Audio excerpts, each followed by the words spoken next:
আসসালামু আলাইকুম ওয়া রাহমাতুল্লাহি ওয়া বারাকাতুহু। আউযু বিল্লাহি মিনাশ শাইতানির রাজীম। বিসমিল্লাহির রহমানির রহিম। শাহরু রমাদানাল্লাযী উনজিলা ফীহিল কুরআন। সুপ্রিয় দর্শক শ্রোতা, আপনাদেরকে স্বাগত জানাচ্ছি পবিত্র মাহে রমজান উপলক্ষে চ্যানেল এস এর বিশেষ আয়োজন বরকতময় রমজান এই অনুষ্ঠানে। পুরো অনুষ্ঠান জুড়ে আমি মুফতি মোহাম্মদ সিদ্দিক রহমান সরকার থাকব আপনাদেরই সাথে। এই অনুষ্ঠানে আমরা মাহে রমজান কেন্দ্রিক বিভিন্ন গুরুত্বপূর্ণ বিষয় নিয়ে আলোচনা করে থাকি। আজ আমরা আলোচনা করব পবিত্র মাহে রমজান, কোরআন নাজিলের মাস। আর এই মাসে আল্লাহ সুবহানাহু ওয়া তাআলা পবিত্র কালামে পাক নাজিল করেছেন, এই বিষয়টি নিয়ে আজকে আমরা আলোচনা করব। আর এই বিষয়ে আলোচনা করার জন্য আজ আমাদের স্টুডিওতে দুজন প্রাজ্ঞ আলোচক উপস্থিত হয়েছেন। চলুন তাদের সাথে আমরা পরিচিত হয়ে নেই। আমার ডান পাশে বসে আছেন হজরত মাওলানা মুফতি মোহাম্মদ নিয়াজ মাহমুদ, খতিব, মধ্যবাড্ডা কেন্দ্রীয় জামে মসজিদ, মধ্যবাড্ডা, ঢাকা। আসসালামু আলাইকুম ওয়া রাহমাতুল্লাহি ওয়া বারাকাতুহু। আমাদের সাথে আরও আছেন হজরত মাওলানা মুহাম্মদ নাইমুল ইসলাম হাবিবি, মক্কা মদিনা জামে মসজিদ, ডেমরা, ঢাকা। আসসালামু আলাইকুম ওয়া রাহমাতুল্লাহ। মোহতারাম, আপনারা কেমন আছেন? আলহামদুলিল্লাহ, আপনি ভালো আছেন? আলহামদুলিল্লাহ। সুপ্রিয় দর্শক শ্রোতা, আলহামদুলিল্লাহ আমরা প্রাজ্ঞ আলোচকদের সাথে পরিচিত হয়ে নিলাম। আল্লাহ সুবহানাহু ওয়া তাআলা এই মাহে রমজানের এত ফজিলত গুরুত্ব দিয়েছেন শুধুমাত্র কোরআনুল কারীমের কারণেই। এই মাসে আল্লাহ সুবহানাহু ওয়া তাআলা পবিত্র কালামে পাক নাজিল করেছেন, সেজন্য এই মাসটির মর্যাদা অনেক গুণ বেড়ে গিয়েছে। আর আমরা আজকে আলোচনা শুনব পবিত্র কোরআন নাজিল মাস রমজান। আমি শুরুতেই চলে যাব মুফতি নিয়াজ মাহমুদ আপনার কাছে। পবিত্র কালামে পাক, কোরআন আর মাহে রমজান, এই দুটোর মধ্যে সম্পর্ক মূলত কি? আলহামদুলিল্লাহি রাব্বিল আলামিন ওয়া সলাতু ওয়া সালামু আলা সাইয়্যিদিল মুরসালিন ওয়া আলা আলিহি ওয়া সাহবিহি আজমাইন। আম্মা বাদ। বিজ্ঞ উপস্থাপক, আপনি অত্যন্ত গুরুত্বপূর্ণ একটি বিষয়ের অবতারণা করেছেন যে কোরআনুল কারীম রমজান মাসে নাজিল করা হয়েছে। সুতরাং এই দুইটির মাঝে সম্পর্কটা কি? দেখুন, আল্লাহ সুবহানাহু ওয়া তাআলা রমজানের ডিফাইন করতেছেন এইভাবে, শাহরু রমাদানাল্লাযী উনজিলা ফীহিল কুরআন হুদাল লিন-নাস ওয়া বায়্যিনাতিন মিনাল হুদা ওয়াল ফুরকান। আল্লাহ সুবহানাহু ওয়া তাআলা রমজান মাসের ডেফিনেশন দিয়েছেন কোরআনুল কারীমের মধ্যে। তার অর্থ হলো এই যে রমজান এমন একটি মাস যে মাসের মধ্যে কোরআন নাজিল করা হয়েছে হুদাল লিন-নাস, মানুষের হেদায়েতের জন্যে। তো রমজানের ডিফাইন করা হয়েছে কোরআন দিয়ে, এমন মাস যে মাসে কোরআন নাজিল করা হয়েছে। তাই এই কোরআনের মধ্যে এবং রমজানের মধ্যে সম্পর্ক অত্যন্ত সুনিবিড় এবং অত্যন্ত গভীর। কারণ দেখুন, কোরআনুল কারীম নাজিল হওয়ার কারণ এবং রমজানের রোজা ফরজ হওয়ার কারণে কিন্তু এক এবং অভিন্ন।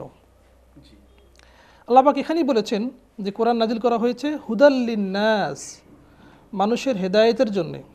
আল্লাহ পাক বলেছেন যালিকাল কিতাব লা রাইবা ফীহি হুদাল লিল মুত্তাকিন।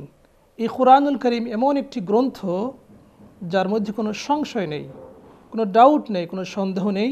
হুদাল লিল মুত্তাকিন, এই গ্রন্থ আল্লাহ পাক নাজিল করেছেন যারা মুত্তাকি, তাদের হেদায়েতের জন্যে। তো আমরা এখানে পেলাম যে কোরআনুল কারীম নাজিল হওয়ার উদ্দেশ্য মুত্তাকি বান্দাদের হেদায়েতের জন্যে, তাদের গাইডলাইন স্বরূপ। অপরদিকে আমরা যদি দেখি যে রমজানের উদ্দেশ্যটা কি, তাও কিন্তু দেখবো একই জিনিস। তাহলে আল্লাহ পাক বলেছেন কুতিবা আলাইকুমুস সিয়াম কামা কুতিবা আলাল্লাযীনা মিন ক্বাবলিকুম লাআল্লাকুম তাত্তাকুন। তোমাদের উপরে রোজা ফরজ করা হয়েছে। এটা শুধু তোমাদের উপরই ফরজ করা হয় নাই, তোমাদের পূর্ববর্তী উম্মত যারা বিগত হয়েছেন তাদের উপরে এই রমজানের রোজা ফরজ ছিল। উদ্দেশ্য একটাই, লাআল্লাকুম তাত্তাকুন, যাতে করে তোমরা মুত্তাকি হতে পারো, যাতে করে তোমরা তাকওয়া অবলম্বন করতে পারো। রমজানের মাহে রমজান মূলত মর্যাদা পেয়েছে কোরআনের কারণেই। আর যেহেতু এই মাসে কোরআন নাজিল হয়েছে, সেহেতু যদি বলি আল্লাহ এই মাসে নাজিল হয়েছে, এই মাসে মর্যাদাটা, ফজিলতটা মূলত কি, কোন উদ্দেশ্যে নাজিল করা হয়েছে, বা কেন এই মাসে আমাদের মূল চাওয়াটা কি, পাওয়াটা কি, এখান থেকে আমাদের প্রফিটটা কি? তাহলে আমাদের আনসারটা হলো যে লাআল্লাকুম তাত্তাকুন, অর্থাৎ এই মাসটা পাওয়ার পরে আমরা যেন মুত্তাকি হতে পারি। এই মুত্তাকি বলতে আমরা কি বুঝি মুহতারাম? খুব গুরুত্বপূর্ণ একটি প্রশ্ন করেছেন। আমরা বলি যে মুত্তাকি বান্দা, মুত্তাকি লোক, তাকওয়া অবলম্বনকারী, তাকওয়া, কিন্তু তাকওয়া এবং মুত্তাকি বিষয়টা কি আসুন একটু আমরা জেনে নেই। তাকওয়া শব্দের অর্থ হলো বেঁচে থাকা। তাকওয়া অর্থ হলো গুনাহ থেকে বেঁচে থাকা। এই তাকওয়া কাকে বলে বা মুত্তাকি এর সম্বন্ধে বিশিষ্ট একজন তাবি কাবুল আহবার তাকে প্রশ্ন করেছিলেন আমিরুল মুমিনিন হযরত ওমর ইবনুল খাত্তাব রাদিয়াল্লাহু তাআলা আনহু, যে ভাই কাবুল আহবার, আপনি তো খুব সুন্দর তাফসির করে থাকেন, আপনি একজন অভিজ্ঞ মুফাসসির, একটু আমাকে বলুন যে আল্লাহ পাক কোরআনে বলেছেন যে হুদাল্লিল মুত্তাকিন, যে মুত্তাকিদেরকেই আল্লাহ পাক হেদায়েত দান করবেন এই কোরআন দ্বারা। যারা মুত্তাকি না তারা কোরআন দ্বারা হেদায়েত প্রাপ্ত হবে না। সেই জন্য তো সূরা বাকারা অন্য আয়াতে আল্লাহ বলেছেন ইউদিল্লু বিহি কাসীরা ওয়া ইয়াহদি বিহি কাসীরা। চমৎকার বলছেন। আমি তন্ময় চিত্তে আপনার আলোচনা শুনছিলাম মুহতারাম। আপনার কাছে আমি আবারও আসবো। মুফতি নাঈমুল ইসলাম হাবিবি সাহেব, আল্লাহ সুবহানাহু ওয়া তাআলা এই মাহে রমজানে আমাদেরকে নবী করিম সাল্লাল্লাহু আলাইহি ওয়াসাল্লামের সর্বশ্রেষ্ঠ মুজিজা কোরআনুল কারীম দান করেছেন। এই মাহে রমজান হচ্ছে কোরআন নাজিলের মাস। এই মাসে যে কোরআন নাজিল হয়েছে এটা তো আল্লাহর দরবারে বিশাল এক শুকরিয়া জ্ঞাপন করতে হবে, আমাদের কৃতজ্ঞতা প্রকাশ করতে হবে। তো এই যে কোরআন আমরা পেয়েছি এই মাসে, আমরা আল্লাহর দরবারে এই কোরআন আল্লাহর পক্ষ থেকে পেয়েছি, আল্লাহ আমাদেরকে এই মাসে দিয়েছেন। আর কোরআন কেন দিয়েছেন? যাতে আমরা সোজাসুজি জান্নাত যেতে পারি। জান্নাতের জন্যই, আল্লাহর কাছে যাওয়ার জন্য, নবীজির প্রিয় হওয়ার জন্য আল্লাহ তাআলা আমাদেরকে কোরআন গিফট করেছেন। এবং সমস্ত হালাল হারাম থেকে বাঁচার জন্য, যেই কাজ করলে পরে আল্লাহ খুশি হবেন, যেই কাজের মধ্যে কল্যাণ রয়েছে, যেই কাজের মধ্যে মঙ্গল রয়েছে, ওইটার জন্য আল্লাহ আমাদেরকে এই কোরআন দিয়েছেন। আপনার কাছে আমার প্রশ্ন হলো যে এই যে আল্লাহ আমাদেরকে এই নিয়ামত দিয়েছেন, আমরা কিভাবে আল্লাহর এই নিয়ামতের শুকরিয়া আদায় করতে পারি এই মাহে রমজানে? আলহামদুলিল্লাহ, আসসালাতু ওয়াসসালামু আলা রাসূলিল্লাহ ওয়া আলিল আতহার। যে গুরুত্বপূর্ণ প্রশ্ন করেছেন। দেখুন, মুহতারাম বলেছেন যে আল্লাহ পাক রব্বুল আলামিন বলেছেন শাহরু রমাদান আল্লাযী উনজিলা ফীহিল কোরআন। তার সুরে সুর মিলে আমি বলছি, আল্লাহ পাক রব্বুল আলামিন বলছেন যে আমি কোরআনুল কারীমকে এই পবিত্র রমজানুল মুবারক মাসে অবতীর্ণ করেছি। হ্যাঁ, যেহেতু আল্লাহ পাক রব্বুল আলামিন কোরআনুল কারীমকে অবতীর্ণ করেছেন, অবশ্যই আমাদের হক রয়েছে সে কোরআনুল কারীমকে আমাদের বেশি বেশি করে তেলাওয়াত করতে হবে। তেলাওয়াত করতে গিয়ে আমরা দেখি অনেক সময় আমাদের মা বোনেরা অনেক সময় খতম করতে চান। খতম করতে গিয়ে এমনভাবে কোরআনুল কারীম তেলাওয়াত করেন যে অনেক সময় ভুল হয়, অশুদ্ধভাবে তেলাওয়াত করেন। না, এমনটি করা যাবে না। আল্লাহ রাসূল সাল্লাল্লাহু আলাইহি ওয়াসাল্লাম, তাহলে আপনার আলোচনা থেকে আমরা এই কথা স্পষ্ট করতে পারি যে এই মাহে রমজানের শুকরিয়া আদায় করার একটি অন্যতম গুরুত্বপূর্ণ মাধ্যম হলো কোরআনুল কারীমের বেশি বেশি তেলাওয়াত করা এই মাহে রমজানে। অবশ্যই জি, তবে হ্যাঁ, সেই তেলাওয়াতটি হতে হবে সহি শুদ্ধভাবে। যেমন আল্লাহ পাক রব্বুল আলামিন কোরআনুল কারীমের ভিতরে বলেছেন ওয়ারাত্তিলিল কুরআনা তারতিলা, তোমরা কোরআনুল কারীম তেলাওয়াত করো ধীর স্থির সহি শুদ্ধভাবে। কিন্তু আমাদের অনেক সময় কোরআনুল কারীম সহি শুদ্ধভাবে হয় না। সেজন্য আল্লাহ রাসূল সাল্লাল্লাহু আলাইহি সাল্লাম বলেছেন যে তোমরা সহি শুদ্ধভাবে কোরআন তেলাওয়াত করো, আর যদি তোমাদের কোরআন সহি শুদ্ধভাবে না হয় তাহলে কোরআন কিন্তু তোমাদেরকে লানত করবে। তো তার মানে মুহতারাম, আমরা যারা সহি শুদ্ধভাবে তেলাওয়াত করতে পারি, আলহামদুলিল্লাহ, এটা আল্লাহর বিশেষ এক দয়া আমাদের প্রতি। কিন্তু যারা আমরা সহি শুদ্ধভাবে তেলাওয়াত করতে পারছি না, তাদের জন্য আপনি কি বলবেন? আমি বলবো যে যারা রয়েছেন তারা অবশ্যই একজন ভালো কোনো আলেম ধরে, ভালো কোনো মুফতি সাহেবকে ধরে, কারো হাবেশ সাহেব ধরে, কারি সাহেব ধরে শিখতেই হবে মুহতারাম। এই কোরআনুল কারীমকে আমাদেরকে শিখতেই হবে, অবশ্যই শিখতে হবে, অবশ্যই শিখতে হবে। এটা কি ফরজ, ওয়াজিব নাকি সুন্নাহ নাকি মুস্তাহাব? কোরআনুল কারীম শিক্ষা করা ফরজ, কারণ কোরআনুল কারীম ছাড়া তো আপনি নামাজ পড়তে পারবেন না। নামাজ পড়া ফরজ, আর নামাজ পড়তে যে বিষয়গুলো লাগে সেগুলো শিক্ষা করাও ফরজ। যার কারণে কোরআনুল কারীম আপনাকে আমাকে শিখতে হবে। তবে মুসলমান প্রত্যেক নরনারীর জন্য কোরআন শিক্ষা করাটা ফরজ, শিক্ষা করতেই হবে। তবে কোরআনুল কারীম তেলাওয়াত করা হচ্ছে নফল, সর্বোত্তম ইবাদত নফলের ভিতরে। যেমন আল্লাহ রাসূল সাল্লাল্লাহু আলাইহি ওয়াসাল্লাম বলেছেন আফদালুল ইবাদাতি তিলাওয়াতিল কোরআন, কোরআন তেলাওয়াত হচ্ছে নফল ইবাদতের ভিতরে সর্বশ্রেষ্ঠ ইবাদত। এজন্য কোরআনুল কারীম তেলাওয়াত করা হচ্ছে নফল, কিন্তু কোরআনুল কারীম শিক্ষা করা হচ্ছে ফরজ। এটা আমাদেরকে স্মরণ রাখতে হবে। চমৎকার বলছেন। প্রিয় দর্শক, আমি প্রায় সময় আপনাদেরকে স্মরণ করিয়ে দেই যে এই কোরআনুল কারীম সহি শুদ্ধভাবে তেলাওয়াত করা, এইটুকু এলেম অর্জন করা, পাশাপাশি যতটুকু কোরআন শরীফ মুখস্থ করলে পরে নামাজ সহি শুদ্ধভাবে আদায় করা যাবে, ততটুকু করাটা প্রত্যেক মুসলমানদের জন্যই এটা ফরজে আইন করতেই হবে। মুফতি মোহাম্মদ নাইমুল ইসলাম হাবিবি সাহেব, এই যে পবিত্র কোরআনুল কারীম আল্লাহ আমাদেরকে দিয়েছেন, এই মাহে রমজানে পবিত্র কালামে পাক যে নাজিল হলো, এতে করে এই মাসের কোনো ফজিলত আছে কিনা, পাশাপাশি আল্লাহ কোনো বান্দা যদি আল্লাহর এই কোরআনকে আঁকড়ে ধরে তার কোনো ফজিলত আছে কিনা, বা এটার দুটার ফজিলত বা মর্যাদা গুরুত্ব কতটুকু ইসলামে আছে? অবশ্যই গুরুত্বপূর্ণ প্রশ্ন। রমজানুল মোবারকের গুরুত্ব তো অবশ্যই রয়েছে, যেহেতু রমজানুল মোবারক মাসে কোরআনুল কারীম অবতীর্ণ হয়েছে। কতটুকু এর মর্যাদা কতটুকু, কোরআন যে নাজিল হলো সেই জন্য রমজানের গুরুত্ব আল্লাহর দরবারে কতটুকু, এই মাসে রমজানের ফজিলতটা বা গুরুত্বটা আল্লাহর দরবারে কতটুকু বেড়ে গেল? জি, রমজানুল মোবারকের গুরুত্ব তো অবশ্যই রয়েছে, যেহেতু 12টি মাসের ভিতরে শ্রেষ্ঠতম মাস হচ্ছে পবিত্র রমজান মাস। কারণটা কি? যেহেতু কোরআনুল কারীম এই মাসে অবতীর্ণ হয়েছে, যে আল্লাহ রাসূল সাল্লাল্লাহু আলাইহি সাল্লাম বলেছে বাইহাকি শরীফের বর্ণনায়, যে কেউ যদি রমজানুল মোবারকে একটি নফল ইবাদত করে তাহলে আল্লাহ পাক রব্বুল আলামিন একটি ফরজের সওয়াব দেয়, সুবহানাল্লাহ। আর যদি কেউ একটি ফরজ ইবাদত করে তাহলে আল্লাহ পাক রব্বুল আলামিন তাকে 70টি ফরজ ইবাদতের সওয়াব দিয়ে দেয়, সুবহানাল্লাহ সুবহানাল্লাহ। গুরুত্বটা অপরিহার্য, এটা আমাদের বুঝতে হবে। এবং মুহতারাম, কোরআন নাজিল হওয়ার কারণে একটি মাসের মর্যাদা অনেক গুণে বেড়ে গেল, এবং যেই রাত্রিতে কোরআন নাজিল হলো সেই রাত্রিটাও হাজার মাসের চেয়ে উত্তম হয়ে গেল। তাহলে সেই কোরআনের সাথে যে একজন মানুষের সম্পর্ক গড়ে ওঠে, তাহলে সেই মানুষটাকে আল্লাহ পাক রব্বুল আলামিন জিরো থেকে হিরো বানিয়ে দিবেন। যার প্রমাণ হচ্ছে হযরত ওমর রাদিয়াল্লাহু তাআলা আনহু, যে ব্যক্তি ইসলাম গ্রহণের পূর্বে ছিল জিরো, যখন কোরআনুল কারীম মেনেছে আল্লাহ পাক রব্বুল আলামিন তাকে জিরো থেকে হিরো বানিয়ে দিয়েছেন। আমরা আরও নিতে পারি যে দেখেন, একটি কাঠ দিয়ে একটি চেয়ার বানানো হয়। আপনি মুহতারাম চমৎকার বলছেন। আপনার বিরতির পর আপনার কথা আবারও শুনবো ইনশাআল্লাহ। সুপ্রিয় দর্শক শ্রোতা, আপনারা দেখছেন পবিত্র মাহে রমজান উপলক্ষে চ্যানেল এসের বিশেষ আয়োজন বরকতময় রমাদান। সময় হলো একটি বিরতিতে যাওয়ার, আমাদের সাথেই থাকুন, ফিরছি কিছুক্ষণ পর।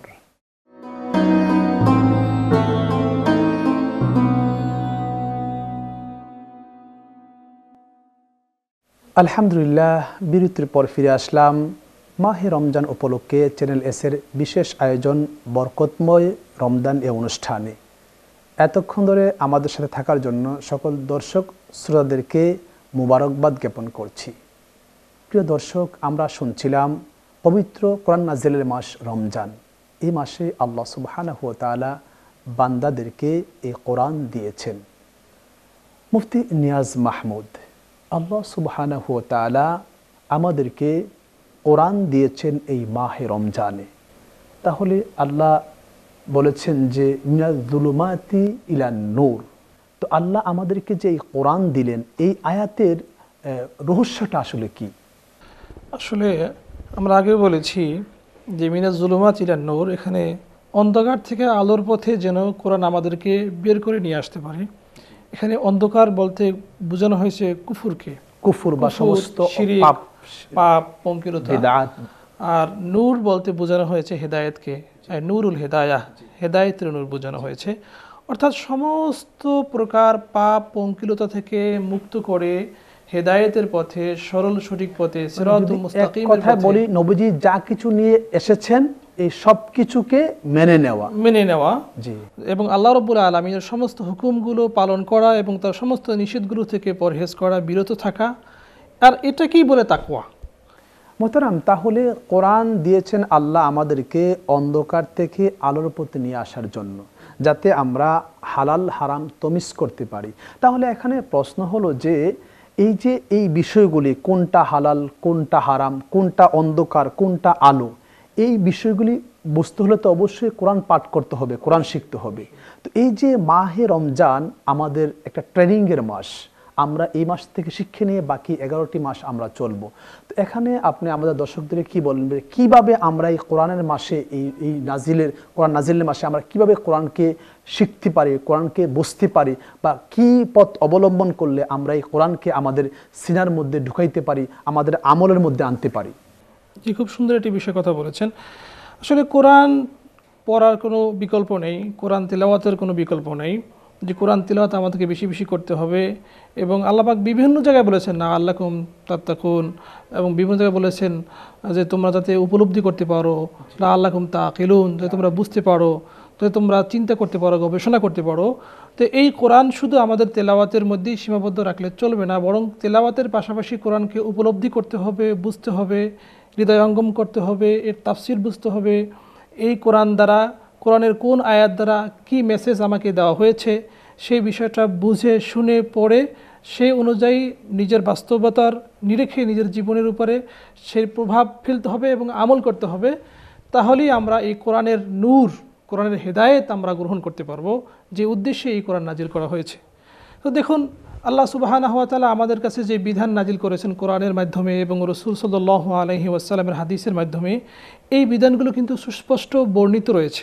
আল্লাহ রাসূল একটি হাদিসে বলেছেন, আল হালালু বায়্যিনুন ওয়াল হারামু বায়্যিনুন ওয়া বাইনাহুমা আল উমুরুল মুশতাবিহাত, যে হারাম সুস্পষ্ট, হালাল এটাও সুস্পষ্ট, তবে এই দুইয়ের মাঝে কিছু সন্দেহ সৃষ্টি করে, সংশয় সৃষ্টি হয়, এমন কিছু রয়েছে, এটা কি হারাম না হালাল এটা বুঝতে পারছি না। এই ক্ষেত্রে আল্লাহ রাসূল বলেছেন, সেই ক্ষেত্রে তোমাদের উচিত হবে যে যেটা তোমাদের কাছে সন্দেহজনক তার কাছে না যাওয়া, সেখান থেকে মুক্ত থাকা, এটা তোমাদের জন্য উচিত হবে। তো যেই বিষয়গুলো সুস্পষ্ট হারাম, সুদ, ঘুষ এবং অন্যায় অপচয় করা, রমজান মাসে কিন্তু আমাদের কিছু অপচয় হয়, এবং মিথ্যা বলা, এই সুস্পষ্ট হারাম, এগুলি নিষেধ। আর যেগুলি সুস্পষ্ট হালাল, ভালো কাজ, নামাজ, রোজা, হজ, যাকাত এবং অন্যের উপকার করা, মানুষের সুখে দুঃখে তার পাশে দাঁড়ানো, এই যে বিধানগুলো, ভালো ভালো কাজগুলো, ইহসান করা, মানুষের উপকার করা, পরোপকার করা, সত্য কথা বলা, আপনি খুব চমৎকার বলছেন। কিন্তু আমাদের প্রশ্নটা হলো যে আমরা তো অনেকেই কোরআন তেলাওয়াত করছি, বিশেষ করে মাহে রমজানে কোরআন তেলাওয়াতের একটা শিরিক পড়ে যায়, হিক পড়ে যায় সমাজের মধ্যে। সবাই অনেক খতম, মা বোনরা কেউ 5 খতম 10 খতম দিয়ে থাকেন রমজান মাসে। এখন যারা আমরা সহিহ শুদ্ধভাবে তেলাওয়াত করতে পারছি, তারা কীভাবে কোরআনকে বুঝতে পারি, যাতে কোরআন বোঝার জন্য বা কোরআনের অর্থ বোঝার জন্য আমরা এই কোরআন থেকে এই মাহে রমজানে কীভাবে আমরা মানে এই শিক্ষাটা নিতে পারি, যে আমরা কিভাবে একটা সবক নিলে বা একটা আমরা যে কোরআনকে বুঝতে পারবো, যে আমি দৈনিক হয়তো বা একটি আয়াতের অর্থ শিখলাম, বা কিভাবে আমি পড়লে পরে কোরআনটাকে মোটামুটি বুঝতে পারবো। জি, দেখুন, কোরআনুল কারিমের ভিতরে সমস্ত আয়াতের ভিতরে কিন্তু বিধিবিধান নেই। কোরআনের 500 আয়াত রয়েছে, যেই আয়াতগুলো বিধিবিধান সম্বলিত। এখন যদি আমি কোরআন তেলাওয়াত করি যে আয়াতের বিধানগুলো বোঝার জন্য, বা এখান থেকে কি মাসলা বোঝানো হয়েছে সেই মাসলাটা আমার বোঝানোর জন্য, তাহলে ওই 500 আয়াত যেগুলি আছে সেগুলি তেলাওয়াত করে এবং সেখান থেকে বুঝে নিতে পারি। আর যদি এখান থেকে কোনো ওয়াজ বা আপনি চমৎকার আলোচনা করছেন, আপনার কাছে আমি আবার আসবো। মোহাম্মদ নাঈমুল ইসলাম হাবিবি সাহেব, এই যে আমরা আপনার বিরতির পূর্বে খুব চমৎকার কথা বলেছিলেন যে এই যে কোরআন নাজিল হয়েছে, কোরআন নাজিলের কারণে রমজানের মর্যাদা বেড়ে গিয়েছে, এবং এই কোরআন যেই মানুষ অনুসরণ করবে, যেই মানুষ এই কোরআনকে শিখবে, তার জীবনে বাস্তবায়ন করবে, আমল করবে, ওই মানুষের মর্যাদা আল্লাহর দরবারে কতটুকু বেড়ে যাবে? জি মোহতারাম, সেটি হচ্ছে, দেখুন, কোরআনুল কারিমের সংস্পর্শ আমি তো প্রথমে বলেছি যে যদি কোনো মানুষ লেগে যায়, আল্লাহ জিরো থেকে হিরো বানিয়ে দেন। কিভাবে? আপনি দেখেন যে একটি চেয়ার এর কাঠ, একটি টেবিলের কাঠ, এর উপরে যদি আপনি দাঁড়ান, আপনার ভিতরে কিন্তু অপরাধ সৃষ্টি হবে না। কিন্তু সেই একই কাঠ দ্বারা যদি একটি রেহাল তৈরি করা হয়, আর সেই রেহালটি যদি মাটিতে পড়ে যায়, নিজেকে অপরাধী মনে হয়। কিসের জন্য? কারণ এই কোরআনুল কারিমের সংস্পর্শে 2 দিন, 5 দিন, 10 দিন এই রেহালটি থেকেছিল, যার কারণে আল্লাহ পাক রব্বুল আলামিনের রেহালটির দামটি বাড়িয়ে দিল। একটি কাপড় আপনিও পরেন, আমিও পরি, ব্যবহার করি আমরা, কিন্তু সেই কাপড়টি মাটিতে পড়ে গেলে আমরা কিন্তু আমাদের নিজেদের ভিতরে কিন্তু অপরাধবোধ সৃষ্টি হয় না। কিন্তু সেই কাপড়টি যদি হয় কোরআনুল কারিমের উপরের একটি জামা, একটি তার কাবার হয়ে যায়, তাহলে সেটি যদি মাটিতে পড়ে যায়, তাহলে কিন্তু অপরাধবোধ সৃষ্টি হয়ে যায়। কিসের জন্য? কারণ সেটি কয়েকদিন কোরআনুল কারিমের সংস্পর্শে ছিল। তেমনিভাবে কোনো মানুষ যদি এই কোরআনুল কারিমের সংস্পর্শে থাকে, উতারা কারাগার হেরা আছে সুয়ে কম আয়া আওরাকে নিসফায় কিমিয়া সাত আয়া, যেমন আল্লাহ রাসূল সাল্লাল্লাহু আলাইহি সাল্লাম যখন হেরা পর্বতে গেলেন, বের হয়ে আসার সময় নিয়ে আসলেন পরশ পাথর। পরশ পাথর কি? কোরআনুল কারীম। এই পরশ পাথরের সঙ্গী যে হয়ে যায়, আল্লাহ পাক রব্বুল আলামিন তাকে ওই রেহালের মতো, ওই কাপড়ের মতো দাম বাড়িয়ে দেয়। সোনালী যুগ, আর ওই যুগের মানুষগুলো হয়ে গেল সোনালী মানুষ। চমৎকার বলছেন আপনি। আপনার কাছে আমার প্রশ্ন হলো, আমাদের অনেক বৃদ্ধ বা অনেক যুবক আছেন যারা কোরআনুল কারীম সহিহ শুদ্ধভাবে তেলাওয়াত করতে পারছেন না, তাদের পরকালে তাদের শাস্তি কি হবে? আসলে প্রথম কথা হচ্ছে, অবশ্যই তাদেরকে কোরআনুল কারীম তো শিখতেই হবে, এর তো বিকল্প নেই। আর দ্বিতীয় নাম্বার হচ্ছে, যারা কোরআনুল কারীম শিখছেন না এবং ভুল পড়ছেন, তাদের জন্য আল্লাহ রাসূল সাল্লাল্লাহু আলাইহি সাল্লাম বলেছেন যে কোরআনুল কারীম কিয়ামতের ময়দানে তাদেরকে লানত করে জাহান্নামে নিয়ে যাবে। আর যারা কোরআনুল কারীমকে শুদ্ধভাবে পড়বে, আল্লাহ রাসূল বলেছেন সেই ব্যক্তিকে আল্লাহ কোরআনুল কারীম শাফায়াত করে জান্নাতের দিকে নিয়ে যাবে। আল্লাহু আকবার। মুহতারাম, আপনি চমৎকার বলছেন। আপনাদের অসংখ্য মোবারকবাদ জানাই আমাদেরকে সময় দেওয়ার জন্য। প্রিয় দর্শক, মাহে রমজান কোরআন নাজিলের মাস, কোরআন তেলাওয়াতের মাস। আমরা যেন বেশি বেশি করে এই মাহে রমজানে কোরআন তেলাওয়াত করতে পারি, কারণ কোরআন হচ্ছে মা ফারাতনা ফিল কিতাবি মিন শাই। আমাদের জীবনে যা কিছুর প্রয়োজন সকল কিছু আল্লাহ তাআলা এই কোরআনুল কারীমের মধ্যে দিয়ে দিয়েছেন। সুতরাং আমাদের সকলের উচিত হবে আমরা যেন প্রতিদিন অন্ততপক্ষে একটি আয়াতের আমরা অর্থ শিখি বা ব্যাখ্যাটা আমরা পড়ে নেই, একটু বোঝার চেষ্টা করি, আমাদের জীবনে যাতে আমরা বাস্তবায়ন করতে পারি। আল্লাহ যেন আমাদের সবাইকে এই তৌফিক দান করুন। প্রিয় দর্শক, দেখতে দেখতে পবিত্র মাহে রমজান উপলক্ষে চ্যানেল এসের বিশেষ আয়োজন বরকতময় রমাদানী অনুষ্ঠানের একেবারে শেষ পর্যায়ে চলে এসেছি। আজ এখানে শেষ করতে হচ্ছে। দেখা হবে আগামীকাল একই সময়ে নতুন কোনো বিষয় নিয়ে আপনাদের সামনে ইনশাআল্লাহ উপস্থিত হব। সেই পর্যন্ত ভালো থাকবেন, সুস্থ থাকবেন, চ্যানেল এসের সাথেই থাকবেন।